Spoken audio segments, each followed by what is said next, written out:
ఓం శ్రీ సాయినాథాయ నమః. అందరికీ నమస్కారం అండి. నేను మీ అంచనా. ఈరోజు శ్రీ షిరిడి సాయిబాబా గారి శ్రీ సాయి సచ్చరిత్రలోని 5వ అధ్యాయాన్ని చదివి వినిపించబోతున్నాను. బాబా భక్తుల కష్టాలు తొలగించడానికి ఏ రూపంలోనైనా సరే బాబా గారు మనల్ని కరుణించగలరు. ఈ అద్భుతమైన లీలలు మీలో నాలో విశ్వాసాన్ని పెంచి బాబా ఎల్లప్పుడూ మనకు తోడుగా అండదండగా ఉండాలని కోరుకుంటూ ఈ అధ్యాయాన్ని ప్రారంభిస్తున్నాను. ఓం శ్రీ సాయినాథాయ నమః. శ్రీ సాయి సచ్చరిత్ర 5వ అధ్యాయం. ఇందులోని విషయం: పెండ్లి వారితో కలిసి బాబా తిరిగి షిరిడి వచ్చుట, ఫకీరుకు సాయి నామం ఎట్లు వచ్చను, ఇతర యోగులతో సహవాసం, బాబా దుస్తులు, వారి నిత్య కృత్యములు, వేప చెట్టు కిందనున్న పాదుకల వృత్తాంతం, ఈ కథ యొక్క పూర్తి వివరాలు. మొహియుద్దీన్ తంబోలీతో కుస్తీ, జీవితంలో మార్పు, నీళ్లను నూనెగా మార్చుట, జౌహర్ అలీ అను కపట గురువు. ఈ విషయాలన్నిటి గురించి ఈ 5వ అధ్యాయంలో తెలుసుకుందామండి. మొదటగా పెండ్లివారితో కలిసి బాబా తిరిగి షిరిడీకి వచ్చుట. ఔరంగాబాద్ జిల్లాలో ధూప్ అనే గ్రామం ఉంది. అక్కడ ధనికుడకు మహమ్మదీయుడొకడు నివసించుతున్నాడు. అతని పేరు చాంద్ పాటిల్. ఔరంగాబాద్ పోవచుండగా అతని గుర్రం తప్పిపోయింది. 2 మాసాలు వెతికినా కూడా దాని జాడ ఎక్కడా కనిపించలేదు. అతడు ఎంతో నిరాశతో భుజం మీద ఆ గుర్రం యొక్క జీను వేసుకొని ఔరంగాబాద్ నుండి ధూప్ గ్రామానికి వెళుతూ ఉన్నాడు. సుమారు ఒక 9 మైళ్ళు నడిచిన పిమ్మట ఒక మామిడి చెట్టు వద్దకు వచ్చెను. దాని నీడలో ఒక వింత పురుషుడు కూర్చొని ఉన్నాడు. అతడు తలపై టోపీ, పొడుగైన చొక్కా ధరించి ఉన్నాడు. చంకలో సటకా పెట్టుకొని చిలుము తాగుటకు ప్రయత్నించుతున్నాడు. దారి వెంట పోవు చాంద్ పాటిల్ను చూచి అతన్ని పిలిచి చిలుము తాగి కొంత తడువు విశ్రాంతి తీసుకొనుము అనను. జీను గురించి ప్రశ్నించను. అది తాను పోగొట్టుకొనిన గుర్రముదని చాంద్ పాటిల్ బదులు చెప్పాడు. ఆ దగ్గరలోనున్న కాలువ పక్కన వెతకమని ఫకీరు చెప్పారు. అతడచ్చటకు పోయి గడ్డి మేయుచున్న గుర్రాన్ని చూచి మిక్కిలి ఆశ్చర్యచకితుడయ్యాడు. ఈ ఫకీరు సాధారణ మనుజుడు కాడని, గొప్ప ఔలియా అయి ఉండొచ్చని అనుకొనెను. గుర్రాన్ని తీసుకుని ఫకీరు వద్దకు వచ్చెను. చిలుము తయారుగా ఉండెను. కానీ చిలుము వెలిగించుటకు నిప్పు, గుడ్డను తడుపుటకు నీరు కావలసి ఉండెను. ఫకీరు సటకాను భూమిలోనికి గుచ్చగా నిప్పు వచ్చెను. మరలా అక్కడే సటకాతో నేలపై మోదగా నీరు వచ్చెను. ఫకీరు చాపి నీటితో తడిపి నిప్పుతో చిలుమును వెలిగించెను. అటుల సిద్ధమైన చిలుమును ఆ ఫకీరు తాను పీల్చి తర్వాత చాంద్ పాటిల్కి అందించెను. ఇదంతయు చూచి చాంద్ పాటిల్ ఆశ్చర్యచకితుడయ్యను. ఫకీరును తన గృహానికి అతిథిగా రమ్మని చాంద్ పాటిల్ వేడెను. ఆ మరుసటి దినమే ఫకీరు పాటిల్ ఇంటికి పోయి ఇచ్చట కొంతకాలం ఉండెను. ఆ పాటిల్ గ్రామమునకు మునసబు. అతని భార్య తమ్ముని కొడుకు పెళ్లి సమీపించారు. పెండ్లి కూతురిది షిరిడి గ్రామం. అందుచే కావలసిన సన్నాహములన్నీ చేసుకుని పాటీలు షిరిడి ప్రయాణమయ్యారు. పెండ్లి వారితో కలిసి ఫకీరు కూడా బయలుదేరాను. ఎట్టి చిక్కులు లేక వివాహం జరిగిపోయింది. పెండ్లివారు ధూప్ గ్రామంకు తిరిగి వెళ్ళారు. కానీ ఫకీరు మాత్రం షిరిడీలో ఆగి అచ్చట్నే స్థిరంగా నిలిచాను. ఫకీరుకు సాయి నామం ఎట్లు వచ్చను, ఈ విషయం ఇప్పుడు తెలుసుకుందాం. పెండ్లివారు షిరిడీ చేరగానే ఖండోబా మందిరానికి సమీపమునున్న భక్త మహల్సాపతి గారి పొలంలోనున్న మర్రి చెట్టు కింద బస చేశారు. ఖండోబా మందిరమునకు తగిలి ఉన్న ఖాళీ జాగాలో బండ్లు విడిచిరి.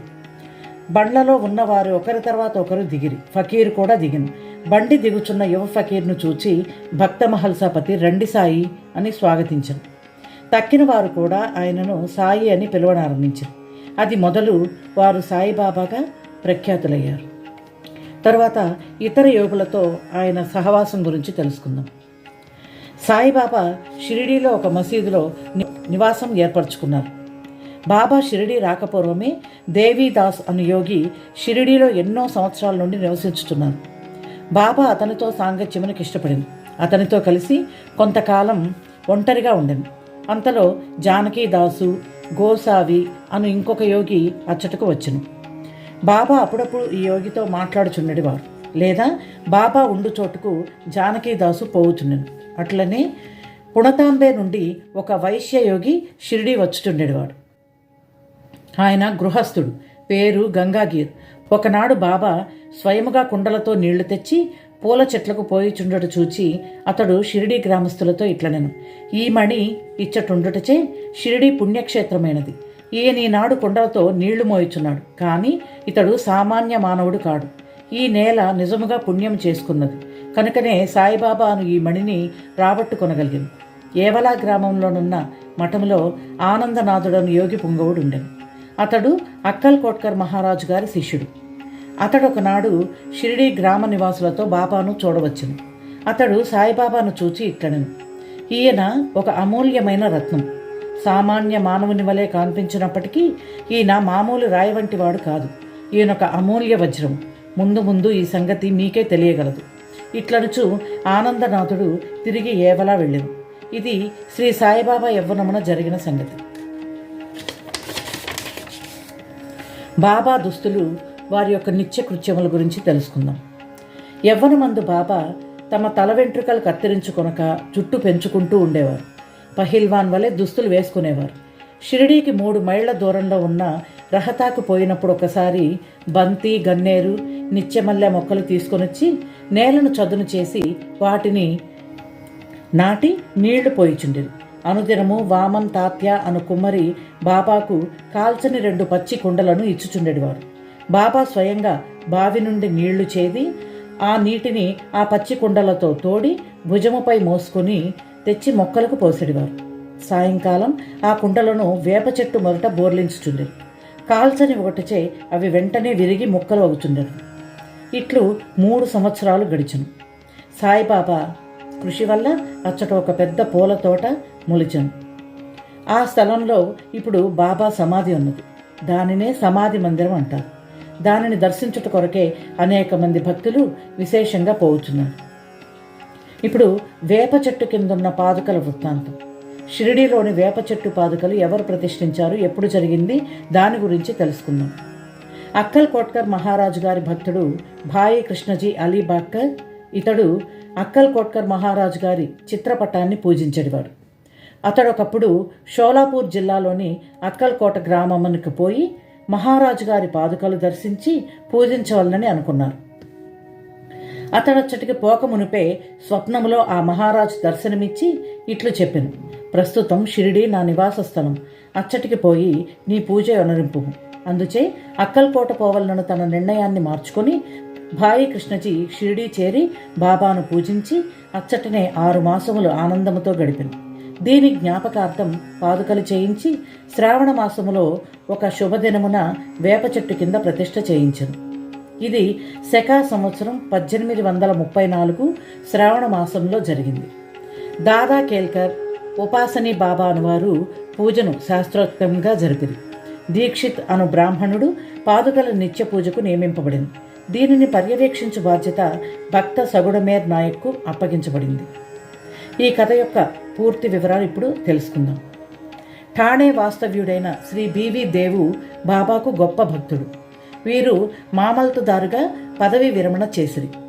వేప చెట్టు కింద ప్రతిష్ఠింపబడిన పాదుకలకు సంబంధించిన వివరములన్నీ సగుణమేర్ నాయక్ మరియు గోవింద కమలాకర్ దీక్షితుల నుండి సేకరించి పాదుకల పూర్తి వృత్తాంతం శ్రీ సాయిలీల మాసపత్రిక 2వ సంపుటం మొదటి సంచిక 25వ పేజీలో ఈ రీతిగా ప్రచురించబడింది. 1912వ సంవత్సరంలో బొంబాయి నుండి డాక్టర్ రామారావు కొఠారే అను అతడు షిరిడీ వచ్చాను.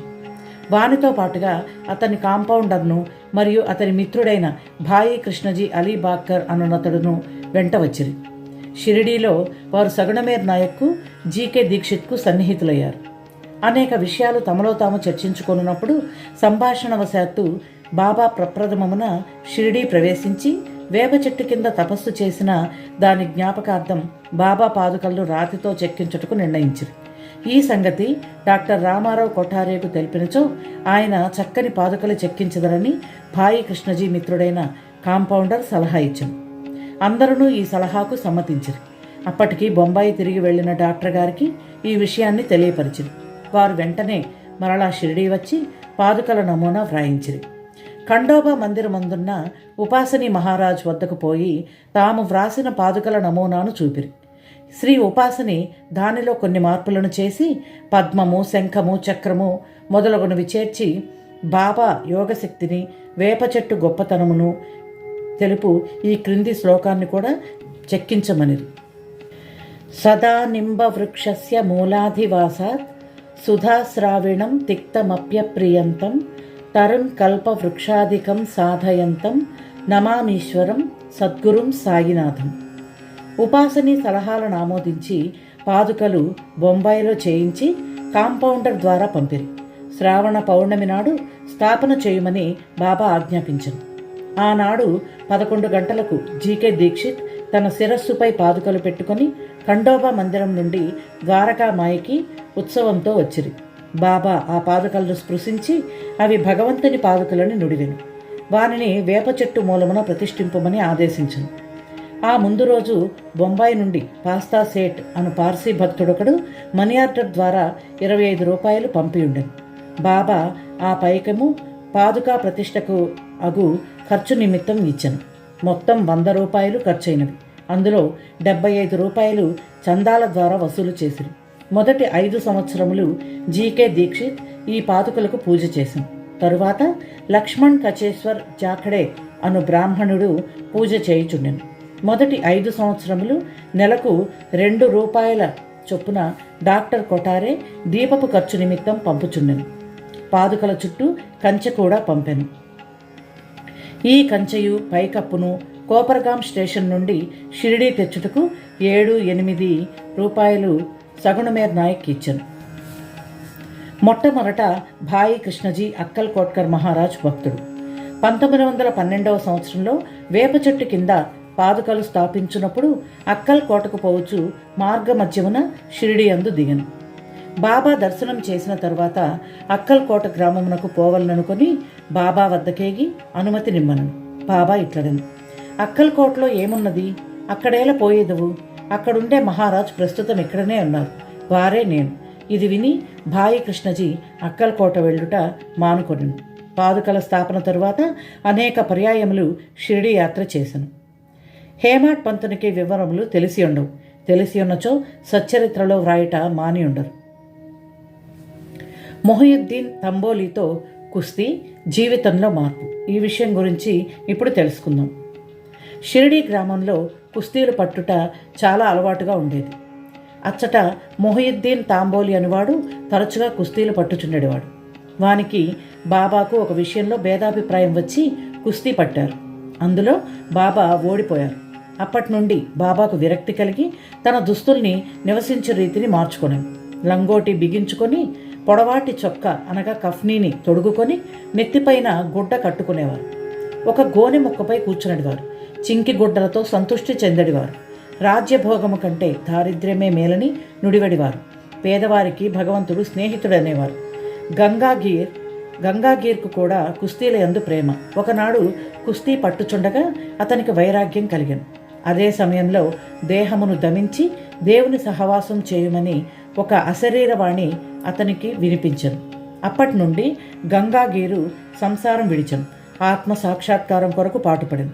పుణతాంబే దగ్గర నది ఒడ్డున ఒక మఠమును స్థాపించి తన శిష్యులతో నివసించుచున్నాను. సాయిబాబా జనులతో కలిసిమెలిసి తిరిగడివారు కారు.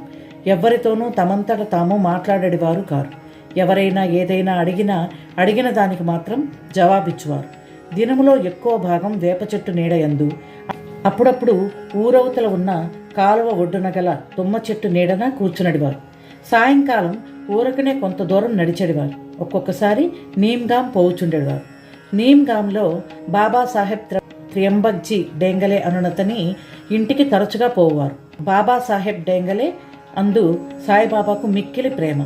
అతని తమ్ముని పేరు నానాసాహెబ్. అతడు 2 వివాహములు చేసుకున్నను సంతానం కలుగలేదు. బాబాసాహెబ్ డేంగలే తన సోదరుని సాయిబాబా వద్దకు పంపెను. బాబా అనుగ్రహంచే నానాసాహెబ్కు పుత్ర సంతానం కలిగదు. అప్పటి నుండి బాబాను దర్శించుటకు ప్రజలు తండోపతండాలుగా రాసాగిరి. వారి కీర్తి అంతటను వెల్లడి అయిన అహ్మద్ నగర్ వరకు వ్యాపించను. అక్కడి నుండి నానాసాహెబ్ చాందోర్కర్, కేశవ్, చిదంబర్ మొదలుగా గల అనేక మంది షిరిడీకి వచ్చుట ప్రారంభించిరి. దినమంతయు బాబాను భక్తులు చుట్టి ఉండేవారు. రాత్రులందు బాబా పాడుపడిన పాత మసీదునందు శయనించుచుండేవారు.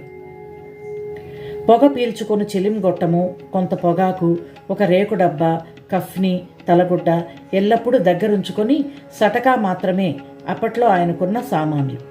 తలపై ఒక గుడ్డను చుట్టి దాని అంచులను జడవలే మెలిపెట్టి ముడివేసి ఎడమ చెవిపై నుంచి వెనుకకు వేలాడునట్లు వేసుకునేవారు. తమ దుస్తులను వారముల తరబడి ఉతకకుండా ఉంచువారు. చెప్పులను తొడిగేవారు కాదు. దినమంతయు గోనెగుడ్డపైనే కూర్చునడేవారు. లంగోటి కట్టుకునేవారు. చలిని కాచుకొనుటకు ధునికెదురుగా కొయ్య చేపట్టుపై తమ ఎడమ చేతినానించి దక్షిణాభిముఖంగా కూర్చునేవారు. ఆ ధునిలో అహంకారాన్ని, కోరికలను, ఆలోచనలను ఆహుతి చేసి అల్లాయే యజమాని అని పలికేవారు. మసీదులో 2 గదుల స్థలం మాత్రం ఉండేది. భక్తులందరూ అచటనే బాబాను దర్శించుతుండేది. 1912 తదుపరి షిరిడీలోని మసీదుకు కొన్ని మార్పులు చేయబడినవి. పాత మసీదును మరమ్మతు చేసి నేలపైన నగిషీరాళ్లు తాపన చేసిరు. బాబా ఈ మసీదుకు రాకపూర్వం తకియాలో చాలా కాలం నివసించారు. బాబా తమ కాళ్లకు చిన్న గజ్జలు కట్టుకొని సొగసుగా నాట్యం చేసేవారు. భక్తిపూర్వకమైన పాటలు పాడేవారు. బాబా గారు నీళ్లను నూనెగా మార్చి దీపాలు వెలిగించిన వైనం గురించి తెలుసుకుందాం. సాయిబాబాకు దీపములున్న చాలా ఇష్టం. ఊరిలో నూనెను విక్రయించు షాహుకారులను నూనె అడిగి తెచ్చి మసీదు నందు రాత్రి అంతయు దీపాలు వెలిగించుతుండేవారు. కొన్నాళ్ళు ఇట్లు జరిగాను. ఒకనాడు నూనె ఇచ్చు దుకాణదారులందరూ కూడ పలుక్కొని బాబాకు నూనె ఇవ్వకూడదని నిశ్చయించుకున్నారు. బాబా వారి దుకాణాలకు ఎప్పటి వలె పోగా నూనె లేదన్నారు. బాబా కలత చెందక వట్టి వత్తులు మాత్రమే ప్రమిదల్లో పెట్టి ఉంచెను. నూనె వ్యాపారులు ఆసక్తితో ఇదంతయు గమనించుతుండేది. అడుగున 2-3 నూనె చుక్కలు మిగిలి ఉన్న తమ రేకు డబ్బాలో నీటిని పోసి కలియబెట్టి ఆ నీటిని తాగివేసిరి. ఈ విధముగా ఆ రేకు డబ్బాలోని నూనె అవశేషమును పావనం చేసిన పిమ్మట మరలా డబ్బాతో నీరు తీసుకొని ఆ నీటిని ప్రమిదల్లో నింపారు. దూరముగా నిలిచి పరీక్షించుతున్న దుకాణదారులు విస్మయముందునట్లు ప్రమిదలన్నీ తెల్లవారుదాకా చక్కగా వెలుగుచుండెను. ఇదంతయు చూచి ఆ షావుకారులు పశ్చాత్తాపపడి బాబాను మన్నింపమని కోరిరి. బాబా వారిని క్షమించి ఇకపైనను సత్యాన్ని పలకవలనని వారికి హితవు చెప్పి పంపివేశను. జౌహర్ అలీ అను కపట గురువు గురించి తెలుసుకుందాం. పైన వివరించిన కుస్తీ జరిగిన 5 ఏండ్ల తరువాత అహ్మద్ నగర్ నుండి జౌహర్ అలీ అను ఫకీర్ ఒకడు శిష్యులతో రహతా వచ్చెను. వీరభద్ర మందిరమునకు సమీపంలో ఉన్న స్థలంలో దిగను. ఆ ఫకీరు బాగా చదువుకున్నవాడు, ఖురానంతయు వల్లించగలడు, మధుర భాషణుడు. ఆ ఊరిలోని భక్తులు వచ్చి వారిని సన్మానించుచూ గౌరవంతో చూచుచుండేవారు. వారి సహాయంతో వీరభద్ర మందిరమునకు దగ్గరగా ఈద్గా అను గోడను నిర్మించుటకు పూనుకొనెను. ఈదుల్ ఫితర్ అను పండుగ నాడు మహమ్మదీయులు నిల్చుకొని ప్రార్థించు గోడగే ఈద్గా. ఈ విషయంలో వివాదం లేచి అది ఘర్షణకు దారితీసింది. దానితో జౌహర్ అలీ రహతా విడిచి షిరిడీ చేరి బాబాతో మసీదు నందుండసాగింది. ప్రజలు వాని తీపి మాటలకు మోసపోయారు. అతడు బాబాను తన శిష్యుడని చెప్పువాడు. బాబా అందుల కడ్డు చెప్పక శిష్యుని వల్లనే మసలుకొనిను.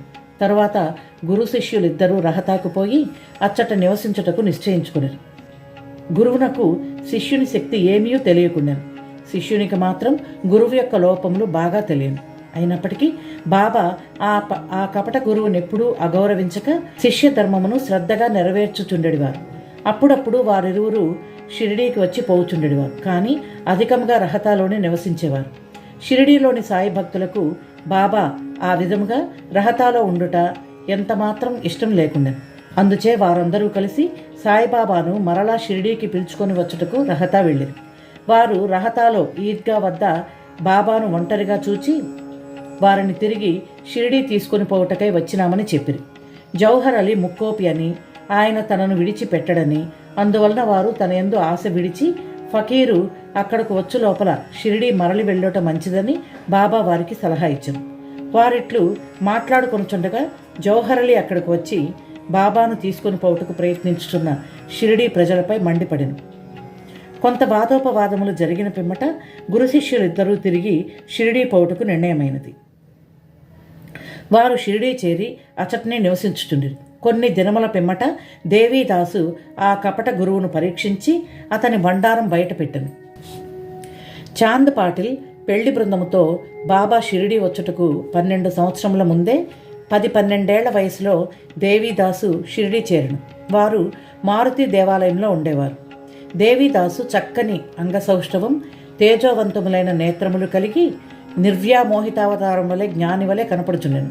తాత్యా పాటీలు, కాశీనాథ్ షింపి మొదలుగా గల అనేక మంది దేవీదాసును తమ గురువుగా భావించేవారు. వారు జౌహర్ అలీని దేవీదాసు వద్దకు తీసుకుని వచ్చిరి. వారి మధ్య జరిగిన వాదములో జౌహర్ అలీ చిత్తుగా ఓడిపోయి షిరిడి నుండి పలాయనం చిత్తగించను.